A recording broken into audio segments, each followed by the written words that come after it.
அம்மா போடி அம்மா டயர்டா இருக்கு நீங்களம்மா ஒரு ஜூஸ் குடிங்கம்மா எந்திரிங்கம்மா தூங்காதீங்கம்மா இந்தாங்க ஜூஸ் குடிங்கம்மா டயர்டாவே இருக்குது வாங்கம்மா ஜூஸ் குடிங்கம்மா டயர்டா இருக்குன்னு உங்களுக்காக ஜூஸ் வாங்கிட்டு வந்திருக்கேன் கடை அங்க இருக்குதுமா இந்தாங்கம்மா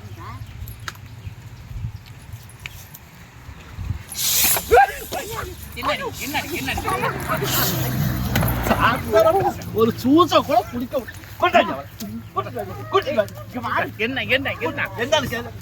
என்னன்னு கேளு இங்க கொண்டுட்டு வா இங்க கொண்டுகிட்டு வா என்ன ஒரு ஜூஸ் குடிக்க முடியா என்ன பண்ணுது உனக்கு என்ன பண்ணுது என்னது என்னமோ என்னமா என்னது என்ன தீய சக்தி என்ன தீய சக்தி எங்க இருக்குது யார் மேல இருக்குது ஓ மேல இருக்குதா எங்க எப்ப வந்தீங்க எப்ப வந்தீங்க பீடை அவள ஒரு தீய சக்தின்னு சொல்லிட்டு எப்ப வந்தீங்கன்னு கேக்குறான் மறந்துட்டமா ஜூஸ் வேஸ்டா போச்சு போயிட்டு போது விடு